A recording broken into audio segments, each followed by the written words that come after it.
나 호강할 자격 있어. 누구만 알아? 나만 알아. 나만 아는 거예요. 그래서 여러분들, 이제 여러분들한테는 남은 인생 행복하고 즐겁게 사는 일만 생각하세요. 인생은 별거 없다. 하고 싶은 거 하고 살다가 죽는 게 최고의 인생이다. 살다가 지칠 때 엄마 항상 충만하게 살다가 세상을 떠났지. 황창현 신부님께 배우는 행복 나침반입니다. 행복 특강 가르침 배우기를 시작하겠습니다. 참 예수님, 네, 반갑습니다. 네, 이렇게 열렬한 환영을 해주셔서 감사합니다. 제가 지난 7월 22일 날 아프리카 잠비아를 먼저 떠났어요. 60명 정도 되는 자원봉사자들하고 그래서 한 2주 정도 아프리카에서 의사 선생님들 한 12분하고 또 그림 그리는 분들, 건축팀들, 저는 이제 대통령한테 한 땅을 1000만 평을 받았는데 거기에 이제 측량하고 나무 자르고 이러느냐고 흙을 굉장히 많이 뒤집어 썼어요. 그리고 이제 LA 와갖고 2주일 동안 거의 하루도 안 빼놓고 강의를 했어요.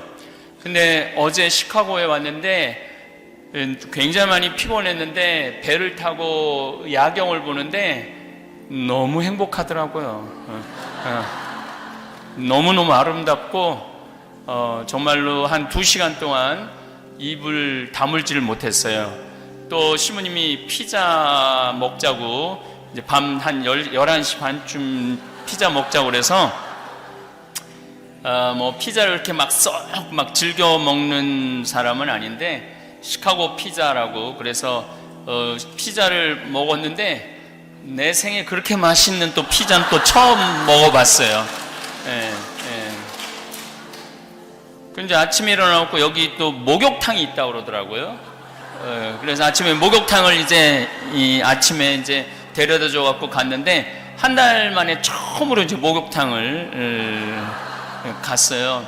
그래갖고 막 때를 미는데 얼굴을 막 미는데 얼굴에 때가 막 너무 많이 나오더라고요. 아프리카 때가. 그래서 너무 밀다가 보니까 여기가 이렇게 벗겨졌어요. 지금 제가. 그래서 저 신부님 이상하네. 여기가 왜 이렇게 빨갈까 그랬더니 때를 밀다 그렇게 됐어요. 오해 없으시기를 바랍니다. 우리 동창 신부들이 한 16명 정도 되는데 저는 본당 신부 안 맡은 지 한 14년째 되고 있어요. 그래서 뭐 특수한 사목을 하니까 동창 신부들 모임을 나가면 참 좋더라고요. 우리 동창들이 특별히 아주 재미난 동창들이에요. 왜냐면 우리 동창들이 신학교 때도 모이면 싸웠어요. 한 20명 되는 동창이 모이면 싸웠어요. 그런데 우리 동창 신부들이 이름이 뭐냐면 르호봇이에요. 르호봇. 르호봇은 아브라함하고 룻하고 우물 갖고 계속 싸웠어요. 그래서 아브라함이 이런 말을 합니다. 네가 위를 차지하면 나는 아래를 차지할 것이고 네가 풀밭을 차지하면 나는 모래밭을 차지할 것이다. 네가 원하는데 어디든 골라라. 그러니까 룻이 소돔하고 고모라 땅을 보니까 너무너무 좋은 거야. 그래서 소돔하고 고모라를 골랐어요. 그리고 아브라함은 가나안 지방, 베델 지방을 고르죠.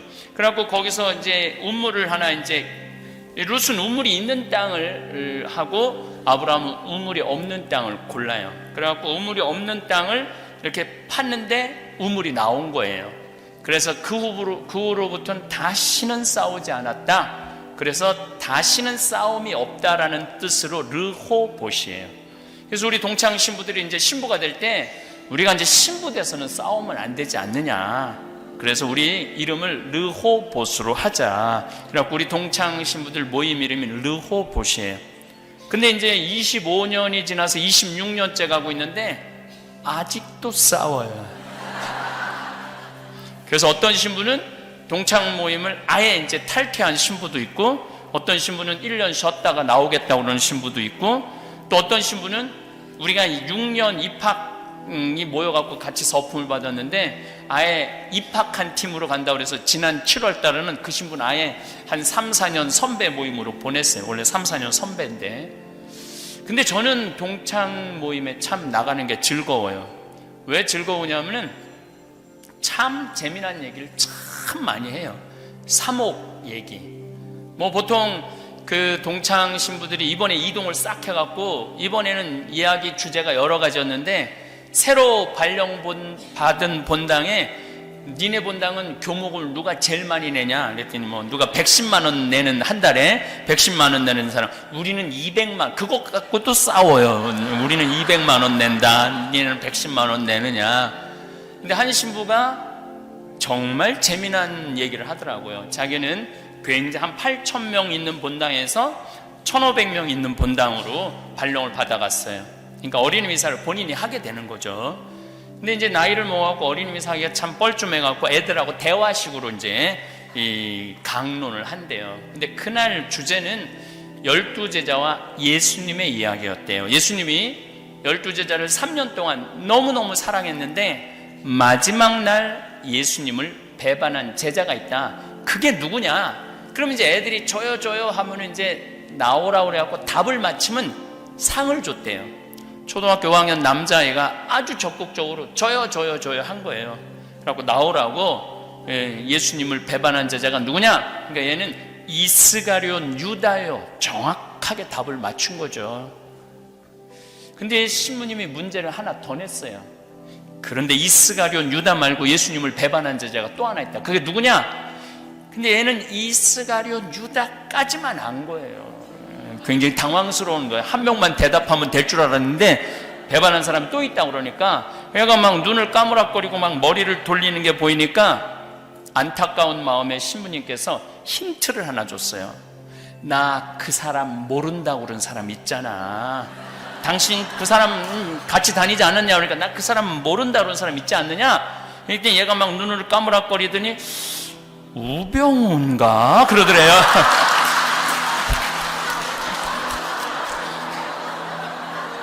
그래갖고 완전히 이게 미사가 완전히 정반대의 답이 나왔고 너무너무 성당에 아주 난리가 난 거예요. 그리고 신부님 너무너무 당황해갖고 아니 당신 그 사람이랑 3년 동안 같이 따라다니지 않았느냐고. 그런데도 나는 그 사람 절대 모른다고 그런 사람 있잖아. 그때 얘가 또 눈을 막 까무락거리더니 그럼 김기춘인가? 그러더래요.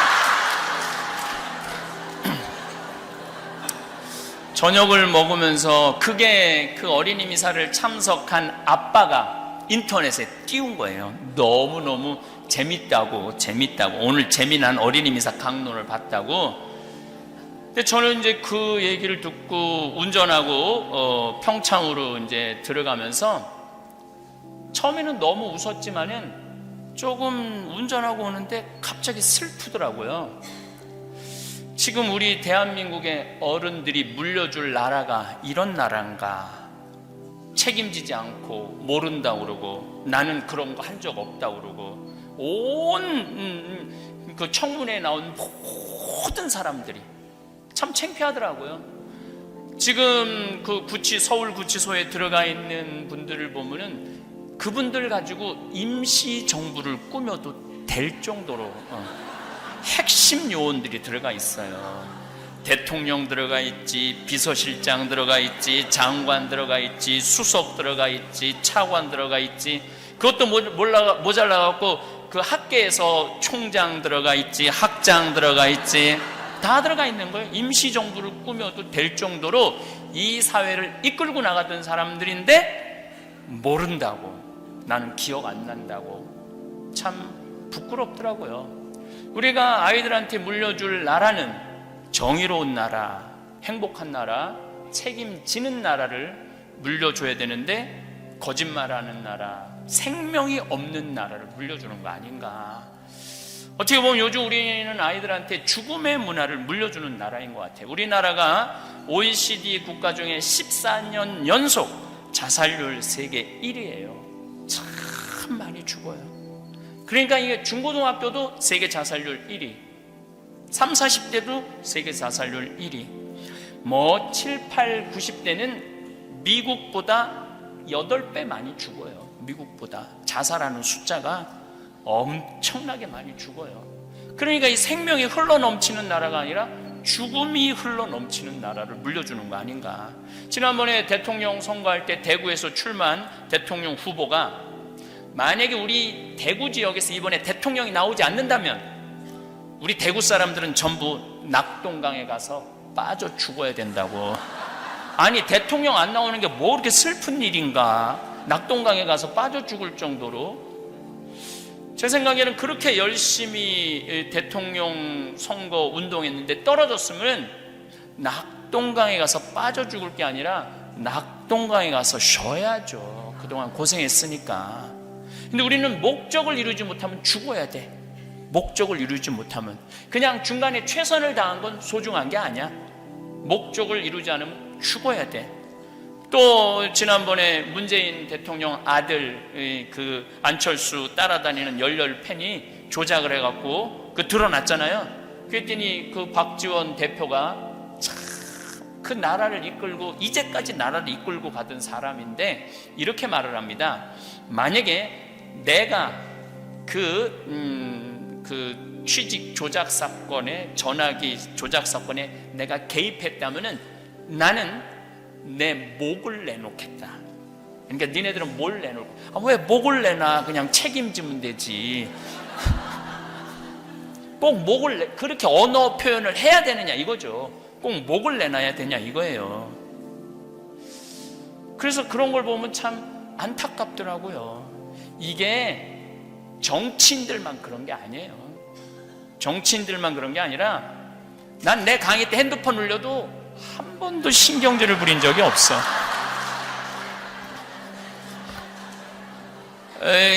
내가 왜 신경질을 안 부리느냐면 내가 30대 때 내가 강의 때 핸드폰 울리면 딱 멈추고 뭐라고 그랬어요.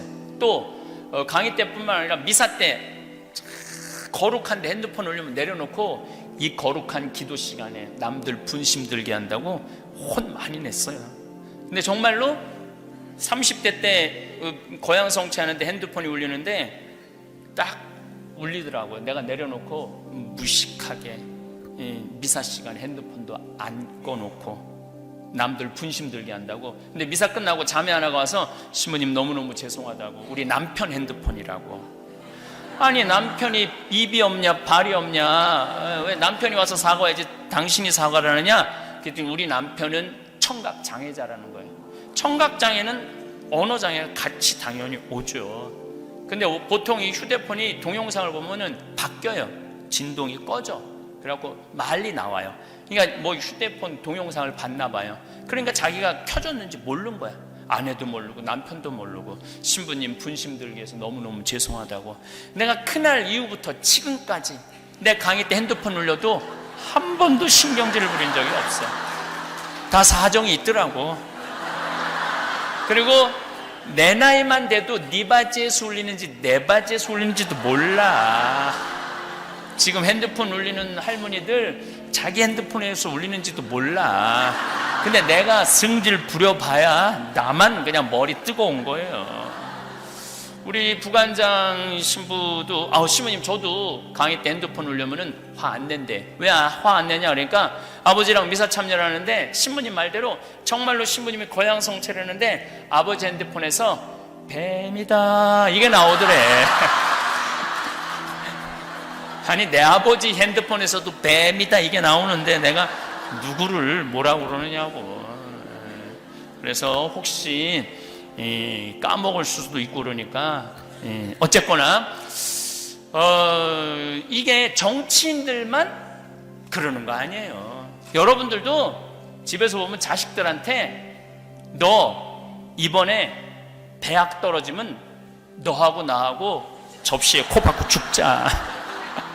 내가 여기 왜 왔는데, 내가 이 고생을 왜 하는데, 그래갖고 애가 시험을 못 본다고 떨어졌다고 접시에 코 박고 죽자고 그래.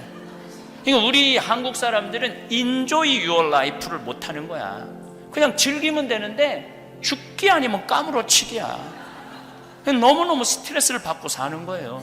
아니, 애가 12년 동안 공부해갖고 대학 떨어지면 애가 얼마나 스트레스가 많겠어, 상심이 많겠어. 어차피 애 들여보내려면 등록금 필요하니까, 너 대학 떨어졌으니까 이거 마음도 좀 울적하고 그러니까 어차피 너 등록금 준비해놓은 돈, 이 돈 갖고 유럽 여행 갔다 와. 그러면 애도 행복하고 엄마도 행복할 거 아니야. 그런데 그냥 너하고 나하고 이번에 대학 떨어지면 접시에 코 박고 죽자. 그러니까 애들이요 점점 스트레스를 받고 사는 거예요. 인생에 대해서 부담이 점점 많은 거예요. 꼭 출세해야 돼요, 여러분들. 꼭 돈 많이 벌어야 돼요. 저는 요즘 점점 그런 생각이 많이 들어요. 꼭 출세해야 될까? 우리나라 출세한 대통령 끝을 가만히 보면은 출세한 게 좋은 게 아닌 것 같아요. 이승만 대통령은 그래도 초대 대통령 아니에요? 초대 대통령. 그런데 쫓겨나서 하와이 가서 죽었어요. 고국의 품에서 죽지 못했어요. 망명 생활했어요. 박정희 대통령 총 맞아 죽었어요. 총 맞아. 그것도 가장 신이 많은 중앙정보부 부장한테. 전두환, 노태우 대통령 끝나자마자 감옥에 갔다 왔어요. 감옥 생활이 얼마나 힘든지 정말 기가 막히게 힘들대요. 그리고 김영삼, 김대중 대통령은 자기네들이 감옥에 안 되니까 아들이라도 갔다 오라고 현철이하고 홍업이 둘 다 거의 3년 갔다 왔어요. 노무현 대통령은 바위에서 뛰어내려 죽고. 이유야 어쨌든 이명박 대통령은 이제 아들들이 안 되니까 형이라도 갔다 오라고. 여러분들, 이상득 국회의장이 몇 살에 감옥을 갔냐면 77살에 감옥을 갔어요. 그 고령의 나이에. 그리고 박근혜 대통령은 지금 감옥에 있어요. 출세하는 게 그렇게 부러울까요? 나는 출세하는 거 하나도 안 부러워요. 차라리 여러분들이 훨씬 행복한 분들이에요. 여러분들은 감옥에 가고 싶어도 갈 수가 없어. 누가 돈을 갖다 줘야지 가볼 거 아니야. 돈을 갖다 줘야지. 누가 말을 사줘야지 감옥에 가볼 거 아니야. 돈 주는 사람도 없고 말 사주는 사람도 없고. 그러나 지금 자유롭고 마음의 평화는 여러분들이 훨씬 많을 거예요. 가장 잔인한 부모가 어떤 부모냐면은 자식 판검사 만드는 부모들이에요. 가장 잔인한 부모들은 판검사 되려면은요, 해가 뜨는지 달이 뜨는지 모르고 살아야 돼요. 중고등학교 시절 이 학원 저 학원 밤 11시 12시 새벽 1시 2시 사법고시 하려고 그러면은 정말로 상상을 초월할 만큼 공부 많이 해야 돼요. 그래갖고 사법연수원에 1000명 뽑아요. 보통 1년에 1000명 뽑으면 그 중에 판검사는 200명밖에 안 돼요. 조금 할 때는 150명, 나머지 700명, 800명은 다 변호사예요. 또 지금 변호사들도 반 이상이 월급 300만 원 이상도 못 번대요. 지금 죽어라고 돈 벌고 죽어라고 공부해봐야 그렇게 좋은 게 아니야. 그럼 정말로 판검사 딱 임용되면은 창창한 미래가 보장이 돼 있느냐? 아닙니다. 만나는 사람이 누구냐 하면은 살인범, 강간범, 도둑놈, 사기꾼, 맨 이런 사람만 만나는 거예요. 그래갖고 이제 일 끝나고도 이 사람 생각하는 게 뭐냐? 저놈이 과연 죽였을까? 안 죽였을까? 저놈이 사기를 쳤을까? 안 쳤을까? 매일 그거 생각하고 사는 거예요. 그리고 오늘도 젊은 검사 하나가 양심 고백했잖아요. 부장검사가 누구 아들 무혐의 처리하라고. 분명히 죄가 있는데 무슨 얘기냐면 끊임없이 윗사람 눈치를 보고 끊임없이 정치선을 타고 사는 거야. 그렇게 똑똑한 애들인데 눈치 보고 살면서 매일 저놈이 죽였을까 안 죽였을까 평생을 그러고 사는 사람들이에요. 그렇게 부러워요? 나는 여러분들 부러워할 거 하나 없다고 생각해. 내가 본당 신부 때 전국 학력고사 수석, 서울대 수석, 당일 법대 수석, 그리고 사법고시 수석, 연수원 수석한 아이가 있어요. 근데 얘는 누구나 다 얘는 대법관 후보라고 그랬어요. 근데 얘는 1등으로 사법연수원을 졸업했음에도 불구하고 김앤장 법률회사로, 로펌 회사로 바로 빠졌어요. 온 사람들이 다 놀랐어요. 미친놈이라고. 근데 물어봤어요. 너 왜 출세가 보장돼 있는데 왜 로펌 회사로 빠졌느냐? 얘가 기가 막힌 말을 하더라고요. 신부님, 저는 소신 재판할 자신이 없습니다. 신앙인으로서 분명히 눈치 봐가면서 재판하겠다 이거예요. 그거 싫다는 거예요. 그래서 제가 얼마 전에 무슨 골치 아픈 사람을 도와주려고 전화를 했어요. 좀 너무너무 잘 도와주더라고요. 근데 내가 행복하냐는 거예요. 자기 너무너무 행복하대. 이 눈치 저 눈치 안 보고. 얼마나 행복하냐는 거예요. 출세 꼭 할 필요 없어요. 그냥 즐겁게 살면 돼. 근데 또 우리 생태마을에 직원 아들이 얘 기가 막힌 애가 하나 있어요. 얘는 메리앤 첩 고등학교를 나왔어요. 동부의 코네티컷에 있는, 이 학교는 누가 나온 학교냐면 케네디가 나온 학교예요. 케네디가 나온 학교인데 이 학교 학생들은 자가용 타고 학교 안 온대요. 비행기 타고 오지. 전부 미국의 최고의 귀족 아이들, 또 중동의 귀족 아이들이 와서 공부를 한대요. 학교가 140년 됐는데 인터넷은 내가 학교를 보니까 이거는 학교가 아니라 궁이야, 궁. 너무 기가 막히게 시설이 좋더라고요. 근데 얘가 동양인 최초로 학생회장을 했어요. 그 학교에. 동양인 최초로.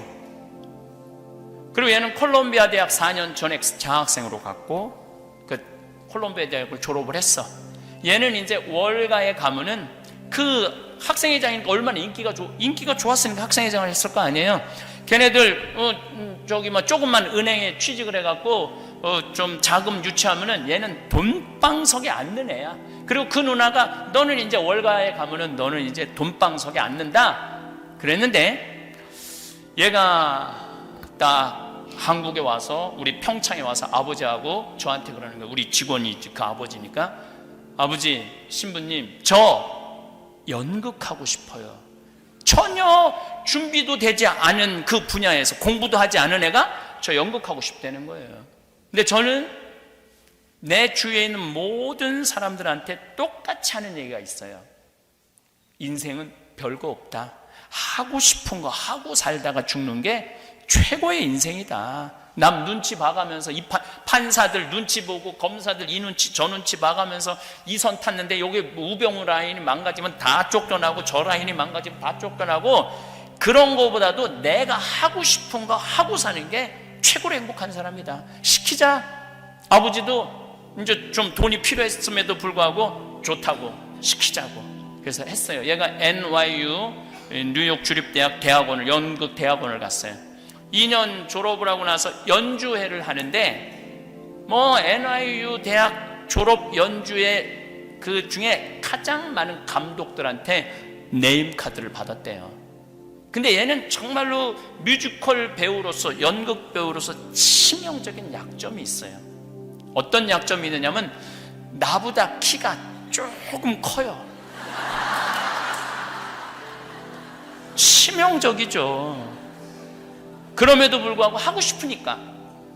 그런데 얘가 뭐 오디션에 됐느냐 하면은 이번에 시카고, 작년 아마 11월 달부터 이번 한 4월 달까지 시카고에서 조지 해밀턴이라는 뮤지컬을 했어요. 여기서 6개월 연속 1800석 전성 매진. 근데 얘는 뭐에 됐느냐 하면 조연의 더블 캐스팅에 됐어요. 조연이 아프면은 대타로 나오는 걸로. 그런데 나는 그거 된 것만 해도 나는 너무너무 기가 막힌 거예요. 졸업하자마자 경험도 없는 애가 거기에 된다라는 게 6개월 하고 이제 지난 5월 언제 끝났어요? 6개월에 얘가 받는 게 10만 달러예요. 10만 달러. 조연의 대탄데도 10만 달러. 아파트 다 구해주고 이사 오면 이사 비용 다 대주고 10만 달러. 근데 지난 5월 달에 이제 끝났으니까 얘 또 새로운 오디션을 봐야 되잖아요. 근데 얘는 어디에 가서 오디션을 받느냐면 브로드웨이에 가갖고, 누가 하는 거냐면 줄리 테이머라고 라이언 킹 제작자가 이번에 M 버터플라이라고 브로드웨이에서 공연을 새로 올려요. 거기에 주연으로 뽑혔어요. 주연으로. 기가 막히지 않아요? 한국인 최초로 10월 27일 날 아마 첫 공연을 한다고 그래. 근데 너무너무 재미난 거는 시카고에서 이 해밀턴 마지막 연극 때 이쪽 제작자가 얘가 줄리 테이머한테 선택을 받은 거 아니에요.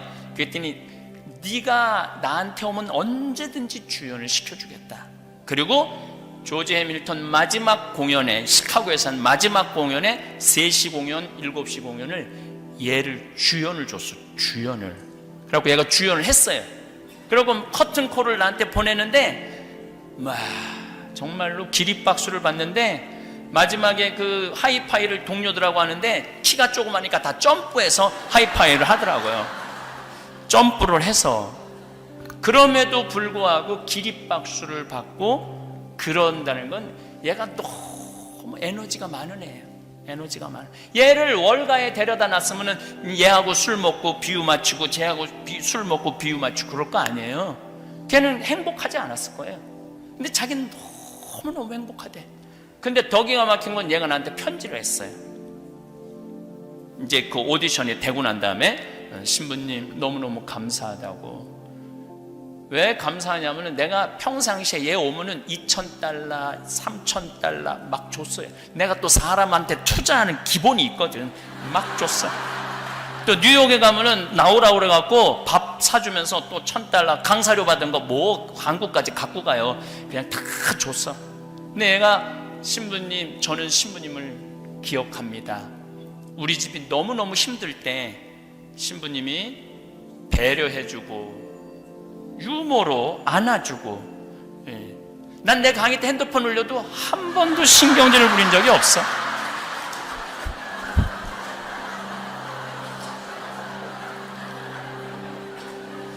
보살펴 주셔서 신부님이 우리 집안을 보듬어 안아, 그렇게 표현은 안 했었지만 얘가 미국에서 태어나니까 한국말을 잘 못하죠. 근데 한국말로 썼어요. 그래서 그 말은 썼어요. 만약에 신부님 없었으면 우리 집은 엎어졌을 거라고. 그건 어디서 배웠는지. 엎어졌을 거라고. 너무너무 감사하다고. 자기 미션은 내가 내일 저 휴대폰에 관련된 강의도 할 거예요. 내일 한번 들어보세요. 휴대폰에 관련된 남의 얘기가 아니에요. 이게. 그러면서 자기는 엄마 아빠 용돈 주는 미션. 얘는 미국인데도 엄마 아빠 용돈 많이 주겠다는 거예요. 그리고 또 하나의 미션은 생태마을에 신부님한테 돈 많이 갖다 주는 게 자기 미션이래. 그건 영어로 썼더라고. I remember that. 딱 이렇게 써놨더라고요. 영어로. 내 기억하고 있다고. 저는 저한테 돈 안 갖다 줘도 돼요. 그냥 그 아이가 그렇게 행복하게 사는 모습을 보면서 인생은 별게 아니구나. 그냥 자기가 하고 싶은 거 하는 게 인생이구나. 만약에 저는 걔가 성공하지 않았다도 행복하다고 그러면 그럼 그걸로 오케이예요. 굳이 성공까지 갈 필요도 없어요. 그냥 자기가 좋아하는 거 하면서 살면 되니까. 저는 제가 신학교 때, 중고등학교 때 어머니 아버지가 성당을 안 다녔어요. 내가 신학교 간다고 그랬을 때 반대를 너무너무 많이 하셨어요. 정말 고등학교 3학년 때 학교 공부 끝나고 너무 배고파갖고 라면을 끓이면은 어머니가 거실에 나와서 라면을 뺏어갖고 변기통에 버리셨어요. 너는 라면 먹을 자격 없다고. 신학교. 우리 어머니 뭐 옛날엔 다 그랬죠. 서울대 법대 가라고. 실력도 안 되는데. 참 부모들은 참 답답해. 자식이 실력이 뭔지도 모르고 무조건 서울대 법대 가라고. 실력도 안 되는데 먹을 자격 없다고 버리고 그랬어요. 신학교 내내 저를 불만족한 눈으로 바라보셨죠. 근데 요즘은 어머니가, 요즘 이제 평화방송 나올 때는 내가 대단한지 몰랐는데 아침마당에 5번을 나오는 걸 보고, 어머니가 하는 말이 있어요. 내가 저 인생의 앞길을 막았다면 우리 아들 못했을까? 굉장히 불행했을 거예요. 끊임없이 사제에 대한 그리움, 원망 이런 게 있었을 거예요. 내 아들이 저렇게 좋아하고 전 세계를 돌아다니면서 저렇게 하고 싶은 내가 왜 말렸는지 모르겠다고 너무너무 미안하고 후회된다고. 인생은 하고 싶은 걸 하고 살아야 돼요. 그리고 여러분들 자녀들 공부 못해도 공부를 못하는 건 죄가 아니에요. 공부를 못하는 거. 그리고 되게 공부 못하는 애들이 성격이 참 좋아요. 초등학교 때 보면은 공부 못하는 애들 보면 내일 시험인데도 뜨긋해. 근심 걱정이 없어. 얘는 아무 위기도 못 느끼는데 엄마가 느긋한 애를 보고 하는 말이 있어요. 내가 너 같은 걸 낳고 좋다고 미역국 끓여 먹은 내가 미친년이다. 그 초등학교 4학년 5학년 애가 당황스러운 거예요. 내가 뭘 잘못했다고 엄마가 미역국 끓여 먹었다고 미쳤다고 그러나.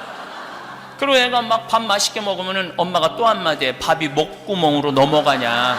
아니 얘가 무슨 죄를 졌다고 밥 먹는 것까지 목구멍으로 넘어가냐. 점점 삐뚤어지는 거야 얘가. 그래갖고 고등학교 3학년 때 보면 괴물이 되는 거야. 괴물. 원래 성격 좋은 애들을 계속 엄마가 넌 나쁜 놈이다, 넌 죽일 놈이다, 너 이번에 대학 떨어지면 너하고 나하고 접시에 코 박고 죽자, 이런 얘기를 하니까 애들이 점점 삐뚤어지는 거예요. 공부를 못하는 건 죄가 아니에요. 우리 조카들을 보면은 정말로 6명이 조카가 있는데 다 돌머리예요 애들이야. 우리 조카 6명 중에 내가 그렇게 저지방 대학을 저지하겠다고 저지방 우유를 그렇게 먹였는데도 6명 다 저지방 대학에 나왔어요. 한 명도 빠지지 않고 다 저지방 대학 나왔어요. 서울 안에 들어간 애는 단 한 명도 없어요. 그런데 얘네들이 불행하냐? 너무너무 행복하게 살아요. 돈을 못 버냐? 돈도 너무너무 잘 벌어요. 시집을 못 갔느냐? 시집도 너무너무 잘 가요. 걔네들은 태어나면서부터 계속 초등학교도 행복했어요. 왜냐면 엄마 아빠랑 여름에 맨날 놀러 다녔어. 학원이라는 걸 안 다녔어. 계속 행복해. 중고등학교 때도 스트레스 안 받았어. 계속 행복해. 대학교 때도 저지방 대학 다녔고 스펙 살 일이 없어서 계속 행복해. 대학 다녔어. 계속 행복하게 살았는데 지금도 행복해. 너무너무 신기한 이론이 하나 있어요. 행복한 애가 행복하게 살아요. 어렸을 때 불행하게 지낸 애들은요 커서도 불행해요. 판검사 잘난 애들 중에 정신 나간 애들 얼마나 많아요. 길거리에서 성행위하고 자기 혼자 자유행위하고 옷 벗고 별 애들이 다 있어요. 누가 판검사 되는 애들이 그런 애들이 많은 거예요. 삐뚤어 자란 애들이죠. 공부는 잘했지만은 행복하지 않은 애들이에요. 공부는 잘했지만. 우리 생태마을에 직원이 40명 있어요. 굉장히 오고 싶어 하죠. 취직하고 싶어요. 그런데 제가 강의 중에 공부하기 싫은 애들 다 나한테 데리고 와라. 다 나한테 데리고 와요. 취직시켜달라고. 근데 그 애들은 어떤 상태 애들이냐면은 컴퓨터, 게임 중독, 우울증, 알코올릭, 약물 중독에 걸린 애들이에요. 그러니까 다 망가진 거지. 누가 망가뜨렸냐? 엄마들이 다 망가뜨려 놓은 거예요. 그렇게. 그래갖고 신부님 다 망가뜨려 놓고 나한테 데리고 와서 얘 좀 어떻게 좀 해봐라. 내가 받아주죠. 근데 한 달 이상을 버티질 못해요. 왜냐면 계속 걔네들은 불행했기 때문에 이 행복한 사람들 속에 섞일 수가 없는 거예요. 그러니까 어렸을 때 불행하게 자라면 커서도 불행할 수밖에 없어요. 우리 누나 아들이 첫째 조카인데 얘도 지방대학 나왔어요. 근데 얘는 결혼도 너무너무 잘했고 애들한테도 너무너무 잘하고, 그리고 놀라운 거는 연봉 1억이 넘어요. 돈을 1억 이상 벌어요. 애가 행복하니까 뭘 해도 잘 돼. 행복한 애들은 뭘 해도 잘 되게 돼 있어요. 근데 우리 큰형 아들이 이번에 대학을 졸업, 우리 조카들은 특징이 있어요. 단 한 명도 직장 생활하는 애들이 없어요. 왜냐하면 원서를 넣을 수가 없어. 원서를 넣을 수가 없어. 내가 웃기자고 하는 얘기가 아니에요. 진짜 애들이 머리가 나빠요. 그냥 직장 생활 할 수가 없어. 근데 이번에 다섯째도 대학을 2월 달에 졸업을 하는데 그 제일 큰 형, 연봉 1억이 넘는 형이, 야, 내가 이 사업을 해보니까 이게 블루오션이다. 너 이거 한번 해봐라. 여기저기 괜히 원서 넣어갖고 100번, 200번 떨어지지 말고. 근데 제가 5년 전에 우리 형제들하고 이런 얘기를 했어요. 우리 애들 머리 나쁘다. 직장 생활 못한다. 할 수 있는 건 가게 사업이다. 그러려면 애들 자본이 필요한데 느닷없이 해달라고 그러면 부모 힘들 거 아니냐. 걔를 모으자. 그래서 우리가 4형제가 한 달에 400만 원씩 모았어요. 1년이면 5천만 원, 5년 모았으니까 2억 5천. 그러니까 애들이 가게 한다고 그러면 다 대주는 거야. 니네들 은행 가지 말아라. 우리 사랑의 황씨 통장이, 이름이 사랑의 황씨 통장이야. 그 통장 이름이 거기서 다 대주는 거야. 근데 이번에 5째 아이도 다 조사를 해갖고 나한테 딱 리포트를 했더라고요. 보니까 괜찮아. 들어가는 돈이 얼마냐? 7,800이래. 오케이, 대줄게. 돈이 있으니까 딱 대줬어요. 근데 첫 달에 걔가 벌은 돈이 650만 원이래. 근데 내가 7월 달에 나오는데 6월 달에 얼마를 벌었냐? 1,250만 원을 벌었대. 1,250만 원. 그 얘는 어렸을 때부터 계속 놀았어. 얘가 유일하게 부모한테, 할머니한테 맞은 거는 미사 빠진 거. 우리는 미사 빠지면 용서를 안 해요. 할머니가 2단 옆차기를 날려요. 그래서 애들이 우리 할머니 태권도 했어? 막 그래요. 미사 빠진 거. 그거 얘는 공부 못하는 건 절대 뭐라고 안 그래. 얘는 어렸을 때부터 쭉 행복하게 지내고, 중고등학교 때도 공부 스트레스 안 받고 행복하게 지내고, 대학교도 행복하게 지내고, 돈도 행복하게 버는 거야. 그래, 삼촌, 나 이거 너무너무 잘한 것 같아. 왜? 우리 친구들 지금 계속 제대로 그 대학에 나와갖고 뭐 1명인가 2명 취직했대. 40명이 한 과인데. 근데 나는 벌써 사장 아니야. 그리고 얼마나 많이 벌어. 그러니까 어렸을 때 공부 쭉 죽어라 해갖고 SK 삼성 들어가 봐야 연봉 5천도 안 돼요. 근데 얘는 연봉 1억이 거의 될 거라는 거야. 그러니까 누가 더 행복한 거야? 난 얘가 훨씬 행복하다고 생각해. 여기에는 심성이 정말로 바르게 자라는 조건이 있어. 그랬더니 한국에서는 할머니가, 내 강의를 쭉 듣더니 할머니가 그 아이템이 뭐예요? 이런 할머니가 있더라고요. 아이템이 중요한 게 아니라 행복한 애가 해야지 돈을 버는 거예요. 불행한 애가 하면은 언젠간 망가지게 돼 있어요. 제일 중요한 건 뭐냐면 행복해야 돼. 여러분들 어떻게 좀 행복하세요? 지금? 많이 행복하세요? 네, 맞아요. 근데 내가 미국에서 한번 먹고 살아보겠다고 이리 뛰고 저리 뛰고 삶의 굽이굽이 고생한 거 가장 잘하는 사람이 누굴까요? 나예요. 사실은 내가 고생한 거 속속들이 알 수 있는 사람은 이 세상에 한 명도 없어요. 누구밖에 없느냐면 나밖에 몰라요. 그럼 그런 나한테 가장 잘해줄 수 있는 사람은 누굴까요? 역시 나밖에 없어요. 근데 우리는 내가 고생한 거 모르는 남편이 잘해주겠지, 내가 고생한 거 본 적도 없이 태어나기 전부터 고생했을 거 아니야. 애들은 본 적도 없어. 엄마가 고생을 했는지 안 했는지. 그 애가 잘해주겠지라고 기대하고 있다면 여러분들은 죽기 전까지 호강이라는 건 못 해봐요. 그냥 내가 해주면 돼. 내가 할머니들 나한테 신부님 내 말 좀 들어봐 그러면 2박 3일 얘기해요. 자기 고생한 거 끝도 없어. 그래갖고 내가 이제 그 얘기를 듣고 할아버지한테 한마디 해요. 할아버지, 할머니 이렇게 고생했다는데 할머니한테 잘해주고 계세요? 자, 고생한 거 잘 아세요? 그러면 할아버지가 이렇게 말합니다. 우리 마누라 고생 참 많이 했지. 그걸로 끝이야. 더 이상 몰라. 뭘 고생했는지 몰라. 하여튼 고생 많이 한 건 알아. 근데 어떻게 고생했는지는 모른다는 얘기예요. 그러니까 이제 뭐 어머니날, 여기 미국은 아버지날 어머니날 따로 있잖아요. 어머니날 뭐 와서 애들이 뭐 맛있는 것도 고기도 사주고 냉면도 사줄 줄 알았더니 한 명도 안 와. 전화도 안 해. 미국 애들은 더 그렇잖아요. 그러니까 그냥 참 내가 이 미국까지 와서 내가 보기엔 한국에서 성공하는 것보다 미국에서 성공하는 게 10배 힘들어요. 말이 통해 뭐가 돼? 인종도 다른데 여기서 성공한다면 대단한 사람들이야. 근데 내 자식이 몰라주고 전화 한 통 안 하고 와서 밥도 안 사주고 그냥 나가서 뭘 먹고 싶은데 냉면을 먹으면서 울면서 이렇게 먹어요. 지질이 복도 없는 년. 내가 이 고생까지 했는데 냉면 사주는 인간 하나도 없고 울면서 냉면에 냉면 국물에 눈물 떨어뜨려가면서 먹는 분들 많아요. 그런데 생각을 뒤집어 보면은 내가 그렇게 고생했으니까 나 호강할 자격 있어. 그러면 호강할 자격 있으면 내가 너한테 오늘 한턱 쏠게. 마리아, 내가 오늘 너한테 한턱 쏠게. 가갖고 냉면 맛있게 한턱 쏘고 먹는 냉면이랑 지질이 복도 없는 년이 먹는 냉면이랑은 냉면 맛이 다르다니까요. 근데 우리는 내가 나한테 한턱 쏘는 법을 배운 적이 없어. 늘 남이 나한테 잘해줘야 돼. 여기서 남이라는 건 남편, 아내, 자식, 손자들이 내가 이렇게 고생해서 키워놨으면 나한테 계속 고맙다고 그래야 돼. 그런 일은 없어요. 점점 그런 일은 없어요.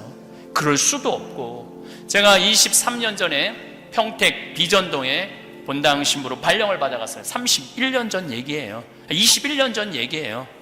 근데 31살에 본당 신부로 발령을 받아갔는데 신자가 3,500명이야. 내가 얼마나 열심히 살았느냐면 3,500명 세례명을 다 외웠어요. 그래갖고 성처용 해줄 때 마리아 그리스도의 몸, 요셉 그리스도의 몸, 데레사 그리스도의 몸, 이렇게 세례명을 부르면서 그 모든 사람 성체를 다 영해줬어요. 그러니까 우리 교우들은 미사를 못 빠졌어. 한 주간 빠지면 다음 주에 데레사 왜 지난주에 성당 안 나왔어? 그냥 직접 데레사 왜 성당 안 나왔어? 다 외우니까 그거를. 그렇게 열심히 살았어요. 근데 딱 2년이 지났는데 주교님께서 저한테 진살이라고 신자 200명밖에 안 되는, 벌써 이름도 진살이잖아, 진살이. 네. 평택 평야가 내려다 보이는 농사 짓는 사람들 거기에 성당을 분가하라는 거예요. 나도 신설 성당에 본당 신부인데, 초대 본당 신부인데 뭐 성당에 할 게 얼마나 많아요. 마이크도 다시 해야 되고 뭐 건물도 다시 다 해야 되고 십자가도 뭐 너무너무 일이 많은데 분가를 하라는 거예요. 그래도 어떻게 주교님 명이니까 그래서 땅을 보러 다녔죠. 근데 우리 성당은 3,500명인데도 성당터가 850평이에요. 근데 내가 그 200명을 분가하기 위해서 본 성당터는 몇 평이냐면 3,200평이야. 3,200평이면 얼마나 넓으냐면 초등학교가 2,000평이야. 여러분들 한국에서 다니던 그 초등학교 있죠? 그게 2,000평이야. 그거보다 한 배 반이 더 커. 그럼 얼마나 큰 땅이에요. 근데 성당에 돈이 어디 있어요? 성당에서 모아보니까 2억이야. 그때 아파트가 한 채 7천만 원이었어요. 7천만 원. 그 돈이 없으니까 어떻게 땅은 사야 되겠고. 그래서 첫 본당 신부님한테 전화드렸죠. 신부님, 저 성당 분가해야 되는데 돈이 부족합니다. 저 돈 좀 꿔주세요. 얼마가 필요한데 2억이 아파트 세 채 값이죠. 2억이 부족합니다. 그랬더니 이 신부님께서 1초도 주저하지 않으시고 내려와, 내가 꿔줄게, 딱 그러더라고요. 내가 또 인간관계가 또 참 좋아요. 내가 생각해도 인간관계가 너무 좋아. 그래서 다음날 올라갔더니 1억짜리 수표를 2장을 딱 끊어 놓으셨어요. 집 세 채 값을 안주머니에 넣고 운전하고 1시간 반을 내려오는데 차 안에서도 두리번거렸어요. 이 돈 훔쳐가는 놈 없나. 차 안에서 아마 그런 기분. 난 지금 그때 그 가슴 뛰는 게 아직도 기억에 나요. 그렇게 가슴이 설레고 무섭고 내가 막 벌벌벌벌 떨면서 땅 계약을 했어요. 땅 계약을 해놓고 회장님들한테 발표를 했죠. 땅을 샀다. 회장님들이 난리가 난 거야. 200명 분가하는데 우리는 850평밖에 안 되는데 그 큰 땅이 왜 필요하냐. 젊은 신부가 간도 크지. 왜 우리하고 상의도 안 하느냐. 상의 안 한 이유가 있어. 상의하면 땅값 뛸까 봐. 비밀리에 한 거죠. 그리고 거기 성당터 못 짓는다는 거야. 33살에 한참 삼삼한 나이인데 33살에 막 내가 뭐 큰일을 잘못한 것 같고 이거 어떻게 하면 내가 그걸 어떻게 해. 내가 책임지겠다. 몇 개월 잠을 못 잤어. 정말로. 그 성당터에 수백 번도 더 갔다 와봤어요. 가보면은 허허 벌판이니까. 그러니까 여기 허가가 안 나길 수도 있겠다 이런 생각 들고 다시 한번 가보면 또 허가 날 것 같기도 하고. 그리고 이제 후임자 신부가 왔는데 1년 후배 신부가 온 거예요. 200명 갖고 무슨 성당을 줘. 10억이 들어간다는데. 근데 내가 너 7억 해줄게. 네가 3억만 모아. 그 IMF 때 내가 7억을 해줬어요. 그리고 난 떠났죠. 떠났는데 이제 20년의 세월이 흘렀잖아요. 그런데 거기 아파트가 다 들어와갖고 신자가 2,000명이 넘는데. 그리고 주차장이 넓으니까 여기도 뭐 주차장 어마어마하게 넓더라고요. 근데 한국은 여기는 다 한 명이 타고 한국은 4-5명이 타고 오잖아요. 주차장 걱정이 없다는 거야. 그러니까 밭이 넓으니 땅이 넓으니까 뒤에 뭐 배추 심어갖고 김장 해먹고 또 그냥 이제 나무가 우거져갖고 여름에는 바깥에다 커피숍 셔놓고 럭셔리 커피도 먹고 아파트 사람들이 성당 사람이 즐기는 게 아니라 아파트 사람들이 저녁에 애들 유모차 끌고 와서 즐긴다는 거. 그래서 아주 그쪽 교우들의 그 만족도는 아마 여기 정화상 바오로 성당 만족도하고 거의 비슷할 거야. 너무너무 행복한 거야.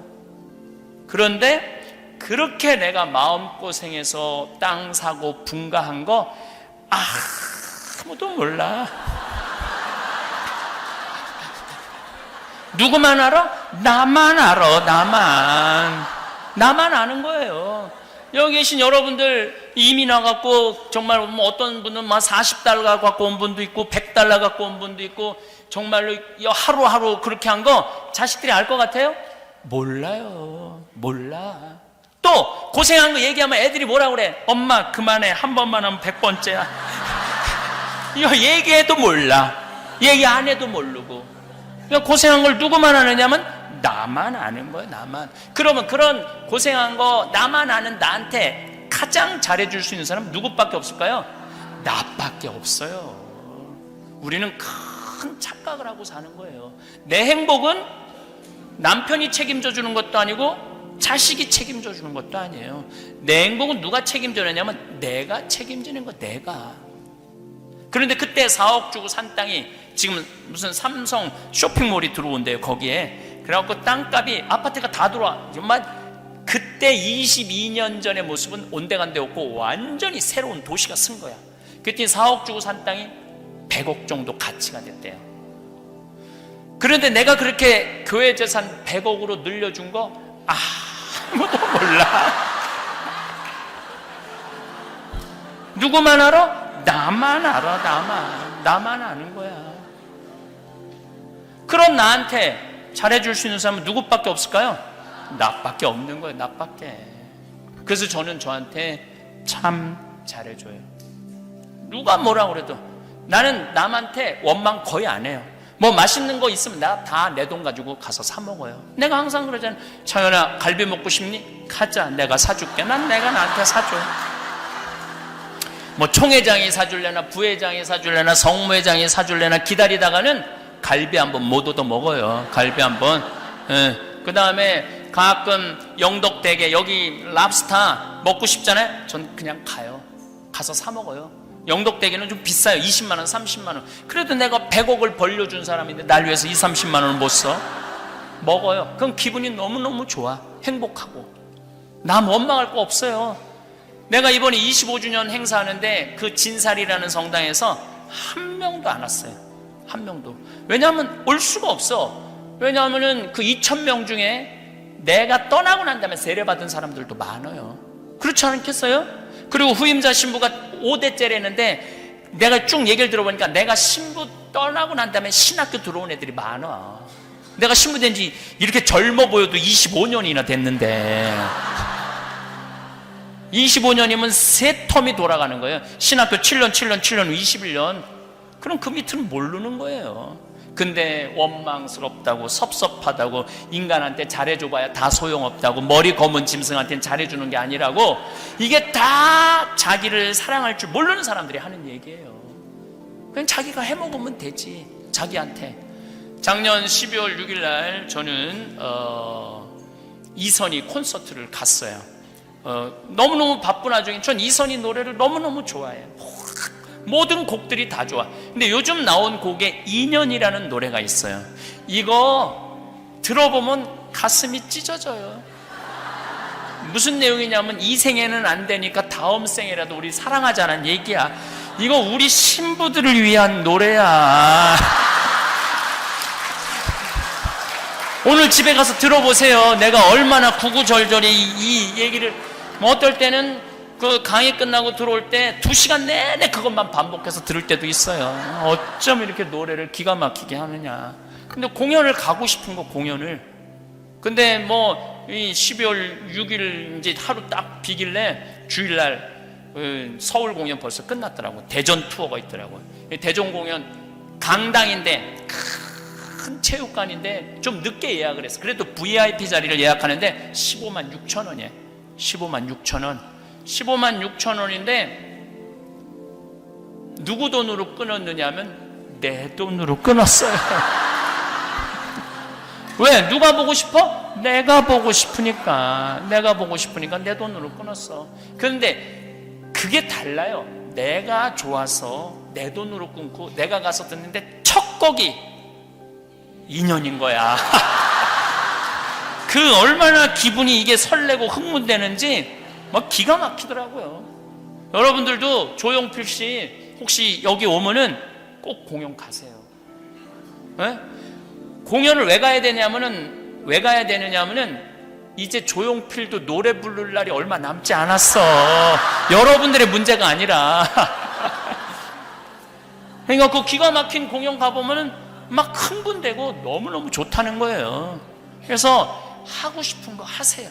그리고 지질이 복도 없는 년이 냉면 먹지 말고 이제까지 미국에 와서 30년 동안 애쓴 멋있게 사는 나한테 한턱 쏴서 먹는 냉면. 그래갖고 눈물찍 콧물찍 흘리지 말고 난 정말 멋있게 살아왔어. 난 정말로 이 미국에 와서 이 정도면 난 훌륭해. 나는 오늘 냉면 먹을 시카고 피자 먹을 자격 있어. 진짜 맛있더라고요, 시카고 피자. 아마 할머니들도 입맛에 그렇게 그 토마토 올려놓은 것도 정말 맛있더라고요. 그래서 사서 드세요. 그리고 애들이 엄마 네가 알아서 먹어. 나도 내가 알아서 먹을 테니까 네가 알아서 먹어. 네 인생 네가 알아서 살아. 내 인생 내가 알아서 살 테니까. 그래서 여러분들 이제 여러분들한테는 남은 인생 행복하고 즐겁게 사는 일만 생각하세요. 자식들 손자들 걱정하지 말고. 여러분들 여기 미국 올 때 환경이랑 지금 자식 손자들 환경이랑 비교해봐요. 어때요? 상상도 할 수 없고 비교도 할 수 없어요. 근데 뭐하러 걔네들 걱정을 하고 앉아있어. 지금 답답할 때가 많아요 보면은. 그러니까 여러분들 건강이나 보살피세요. 근데 이 건강에 제일 권하는 게 뭐냐면 청국장 가루야.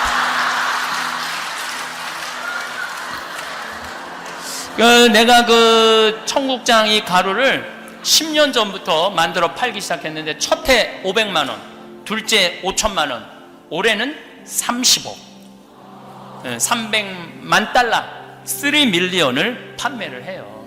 근데 이게 뭐 그냥 내가 들고 다닌다고 이렇게 팔 수 있을 것 같아요? 절대 못 팔아요. 우리가 하루에 택배로 나가는 게 1,000만 원어치야. 사람들이 먹어보고 좋다는 거예요. 내가 이렇게 외국 이제는 이제 청국장이 이제 미국에 내가 이제 작년에 FDA 승인 받아서 수출하기 시작을 해요. 그래갖고 지금까지 벌써 한 30만 달러 팔았더라고요. 근데 앞으로도 굉장히 많이 팔릴 거라고 생각을 해요. 내가 이 남미 강에 가고 아사돈지 뭔지 하여튼 고기를 엄청 먹이더라고. 이 나라 저 나라 다 가면 속이 진짜 안 좋았어요. 한국에 가고 너무 안 좋았는데 청국장 가루 밥숟갈 2숟갈, 밥숟갈 2숟갈 크게 뜨셔야 돼요. 조그맣게 뜨면 안 돼요. 티스푼으로 뜨면 안 돼요 여러분들. 밥숟갈 그래봐야 그 한 봉지 한 달 먹을 수 있어요. 밥숟갈 크게 떠갖고 여기 물에 타서 내가 먹고 다음날 화장실을 갔는데 똥이 60cm가 나오더라고. 굵은 똥이 60cm가 나오네. 굵은 똥이.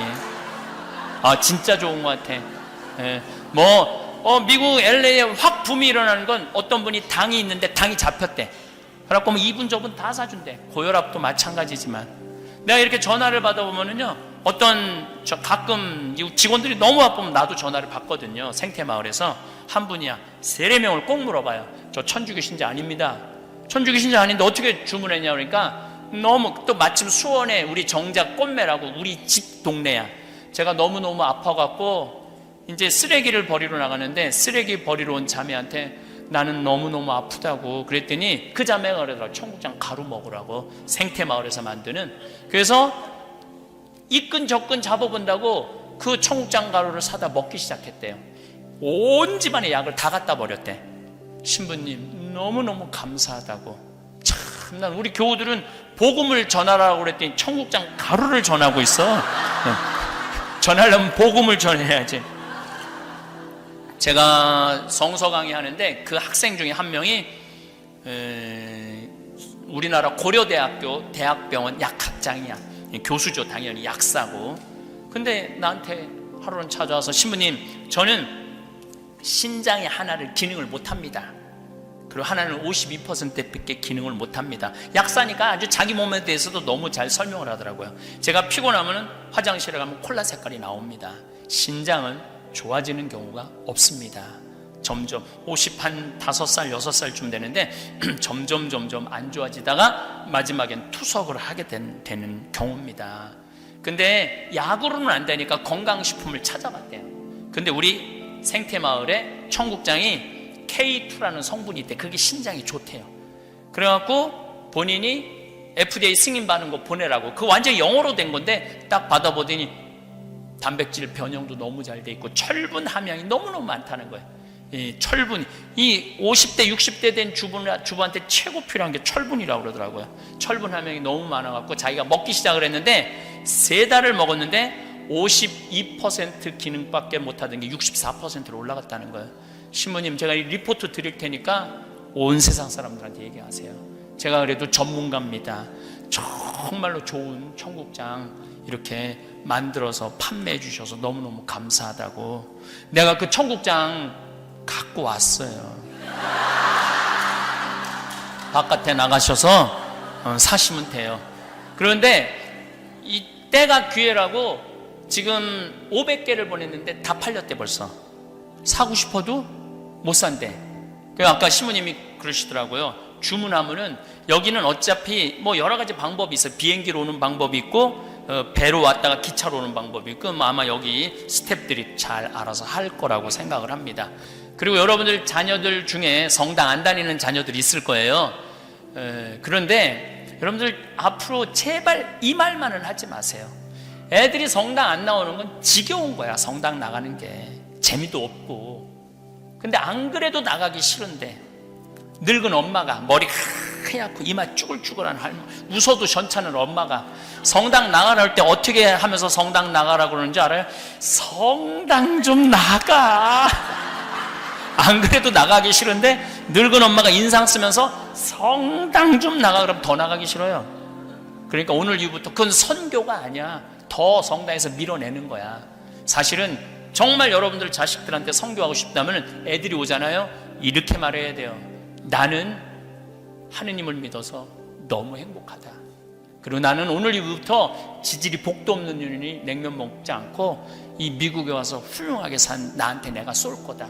난 너무너무 감사하다. 난 너무너무 사는 게 즐겁다. 난 대통령, 니네들 대통령 안 되는 거 안 만드는 거 난 너무 훌륭하게 생각한다. 만들면 너희도 총 맞아 죽거나 뛰어 죽거나 감옥에 가거나 할 텐데 내가 너희들 얼마나 훌륭하게 키웠냐. 난 엄마는 너무너무 행복하다. 하느님 믿어서. 그리고 여러분들이 죽잖아요. 그럼 애들이 살다가 지칠 때 엄마가 하느님 믿어서 늘 행복하다고 그랬지. 엄마 항상 충만하게 살다가 세상을 떠났지. 나도 신앙을 가져야 되겠다. 그리고 성당 나가는 거예요. 근데 그냥 밑도 끝도 없이 성당 좀 나가. 그럼 안 나가요. 예.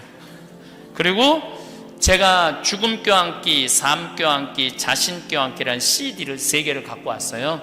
근데 이게 사실은 이 인문학에 있어서 가장 중요한 내용이에요. 우리 인간이 살아가면서 자신 껴안기는 무슨 얘기냐면 Who am I? 나는 누구냐? 삶 껴안기는 나는 누구냐면 How to live? 어떻게 살아야 될 거냐? 어떻게 살다가 죽음 껴안기는 How to die? 어떻게 죽을 거냐? 내일 오늘 얘기할 수 있으면 오늘 조금 얘기하고 내일 죽음에 대한 얘기를 좀 하겠지만은 저 CD를 사서 애들 차에 넣어주세요. 요즘 미국은 운전 많이 하잖아요. 너 차 타고 다니면서 이거 한번 들어봐라. 그리고 내 강의는 들을만 해요. 누구든지. 왜냐하면은 내 강의에는 영어가 한마디도 없거든. 더 중요한 건 한자도 한마디도 안 해요. 오리지널로 한국말로만 해요. 제가 우리 생태마을에 내 팬들이 와요. 근데 제일 놀라운 케이스가 있어요. 초등학교 2학년을 엄마가 데리고 왔어요. 신부님, 우리 애가 신부님 팬입니다. 데리고 왔습니다. 왜 팬인데요? 얘가 신부님 강의를 안 들으면 잠을 못 잔다고 하루에 하나씩 꼭 듣는다는 거예요. 그 내가 물어봤어요. 너 내 강의 다 이해하느냐고. 다 이해한다는 거예요. 신부님 말. 그런데 한 번은 7살짜리 애를 데리고 왔어. 엄마가 신부님 얘가 팬이라 신부님 너무 보고 싶어서 데리고 왔다는 거예요. 얘가 신부님 강의를 안 들으면 잠을 안 잔다는 거예요. 믿겨지지 않는 거죠. 내가 내 강의 이해하냐 그러니까 이해한대. 그러니까 7살짜리도 이해하니까 한국말 잘 모르는 여러분들 자식들도 다 이해할 거예요. 들으면은 내가 CD 팔으려고 그러는 게 아니에요. 이 3가지를 들어보면은 삶의 길을 찾을 수가 있을 겁니다. 깨달음의 내용. 바른 말씀입니다. 이번 강의에서도 삶에서 지치고 방향을 잃었을 때 나침반이 되어줄 깨달음을 얻습니다. 늘 한결같이 나 자신과 나의 가족 그리고 우리를 행복하게 만들 수 있는 길을 알려주시고 있습니다. 신부님이 전하시는 복음이자 깨달음의 내용을 새겨보시고 실천해보세요. 흔하 목적보다 중요한 것은 과정이다. 우리는 의미 있는 삶을 살고자 합니다. 우리 삶의 목표는 밖에 있지 않고 우리 안에 있으며 지금 이 순간을 살아가는 과정에서 찾아야 합니다. 둘, 출세하는 것이 행복한 것이 아니라 하고 싶은 거 하는 게 행복한 것이다. 인생은 별거 없다는 진리의 말씀입니다.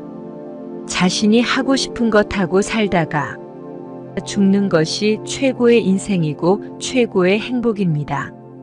성공이나 출세하지 않아도 그걸로 충분합니다. 셋, 어릴 때부터 행복한 사람이 행복하게 살아간다.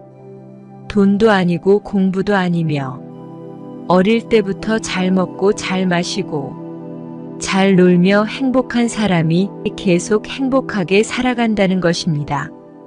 넷, 내 행복은 내가 책임지는 것이다. 나만 잘 아는 나한테 가장 잘 해줄 수 있는 사람은 나밖에 없음을 알고 현재의 자신을 인정하고 껴안아 주세요. 자신을 사랑할 줄 몰라서 남을 원망하며 살아가는 사람이 되지 마세요. 다섯, 최고의 복음은 삶에 지친 순간에 증명된다. 자녀들이 살다가 지칠 때 부모님이 행복해 하시던 믿음과 충만함과 행복감을 떠올릴 수 있도록 세상을 살아보세요. 다음 편에 찾아뵐게요. 감사합니다.